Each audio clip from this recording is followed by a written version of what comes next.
Primeiro, acho que é legal a gente pensar que, na verdade, não é o orgânico que é caro, é o outro que é muito barato. Porque no outro não entra na conta uma série de custos que a gente não contabiliza, mas que, de alguma forma, serão pagos em algum momento pela sociedade.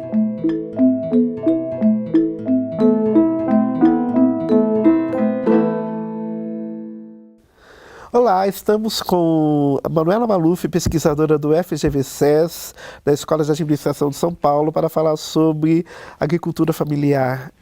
Manuela, muito obrigado por ter atendido o nosso convite. Eu que agradeço, Rui.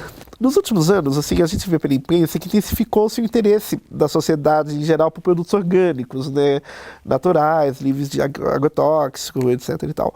Como esse interesse pode favorecer a inserção da agricultura familiar no mercado? A agricultura familiar não é sinônimo de agricultura orgânica, né? Então, o que caracteriza a agricultura familiar são aspectos mais econômicos, digamos assim. Então, o porte da propriedade, a mão de obra que é utilizada na produção, a fonte de renda da família, e é assim que a gente caracteriza a agricultura familiar. A agricultura familiar é responsável por produzir grande parte dos alimentos que a gente consome. Então, eles têm um papel muito importante na cadeia de produção de alimentos, mas não necessariamente essa produção é realizada de maneira limpa, adequada. Muitas vezes ela é intensiva em uso de recursos químicos, né? O que a gente vê é que a realidade desse agricultor, né, desse pequeno agricultor, ou agricultor familiar, ele tem muitos desafios de acesso ao mercado com o seu produto, né? Então, é uma cadeia estruturada de forma a ter muitos atravessadores. Então, para ele conseguir chegar no mercado final, já passou um cara com um caminhão para pegar aí a alface, enfim, a hortaliça dele, que já passou por uma distribuidora, até chegar no supermercado, enfim. E muitas vezes esse agricultor está lá na ponta, pouco reconhecido e mal remunerado pelo trabalho dele. O que a gente vê é que a agricultura orgânica vem muito como uma possibilidade para esse agricultor se diferenciar, conseguir acessar um mercado mais qualificado e até receber um valor melhor pelo que ele produz. Então, Manuela, apesar de não ser uma agricultura assim, própria, diretamente linkada com a agricultura familiar, mas a agricultura orgânica ela é propícia, né? Ela é um mercado que eles podem vislumbrar. Sim, né? Sem dúvida. Bom, primeiro que já existem muitos agricultores familiares que são de fato orgânicos ou agroecológicos, que não é exatamente a mesma coisa, mas que estão nesse processo de se transformarem, né, fazer a conversão para o orgânico. Mas, sem dúvida que tem uma demanda muito grande da sociedade, principalmente por questões ligadas à saúde, a interesse pela origem do que as pessoas estão consumindo. Então, tem uma demanda muito grande por produtos orgânicos, como você mesmo colocou. Tem vários aspectos que a gente precisa levar em consideração, ligados a conhecimento, a crédito, enfim, a um olhar para esse mercado novo que se abre, que não necessariamente os agricultores, né, os pequenos agricultores, o agricultor familiar tem acesso a tudo isso. Então a gente precisa ter esse cuidado para como fazer com que a agricultura familiar acompanhe esse movimento do mercado de querer mais orgânico, de se interessar mais por orgânicos, porque tem um risco aí desse mercado ser atendido por grandes produtores. O FGV-SES tem um trabalho, um programa que se chama Bota na Mesa, isso, que aconteceu agora na primeira quinzena de setembro, né?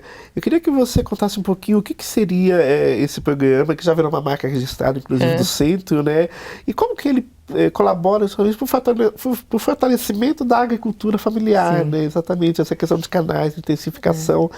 E também, nos últimos anos, o que vocês detectaram de avanços aí na agricultura familiar? Bom, na verdade, o que a gente teve aí nos últimos dias foi um evento super relevante do projeto Bota na Mesa, mas o projeto já existe desde 2015.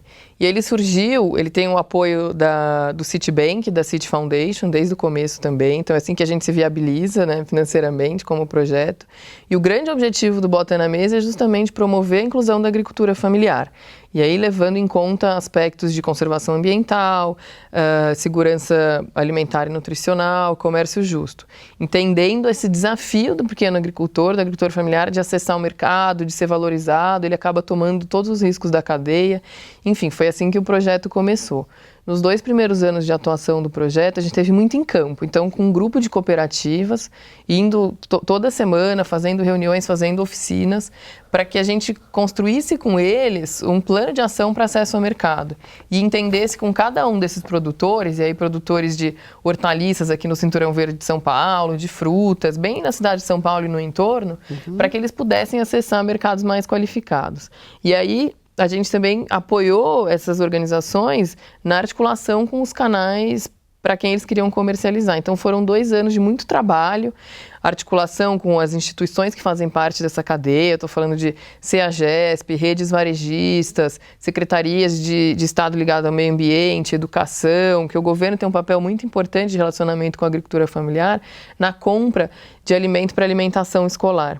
Então é uma cadeia que envolve uma diversidade muito grande de atores e a gente mergulhou nisso daí para entender os desafios. Então, em 2018, a gente trabalhou nos temas de relações de consumo, infraestrutura e tecnologia e juventude na agricultura, para pensar diretrizes que são diretrizes públicas e empresariais para a inclusão da agricultura familiar, olhando para esses temas. Então, tomadores de decisão, tanto em empresa quanto em governos, têm ali um arcabouço que pode ajudá-los a pensar seus processos, suas práticas, enfim, iniciativas de forma que eles atuem de maneira mais inclusiva. E nesse ano a gente está trabalhando com os temas de mudança do clima e transição agroecológica. Então a gente vê um amadurecimento dessa agenda e nos últimos anos o tema da alimentação ganhou muito destaque. A gente vê as pessoas se interessando por diversas razões. Acho que a rede social apoia muito isso. A gente vê diversas pessoas que ganham espaço na mídia a partir de uso de redes sociais para conscientizar as pessoas, negócios que vão surgindo ligados à alimentação. Então a gente vê que assim, a cadeia está evoluindo, né? Recentemente, assim, um pouquinho antes da gente fazer essa entrevista, eu tive acesso a uma matéria da Folha de São Paulo, né, que tenta desmistificar uma coisa que tem na minha cabeça e na cabeça, acho que do espectador em geral, que produtos com alimentação saudável, não só orgânicos, mas saudável em geral, são muito caros e são compensações inacessíveis.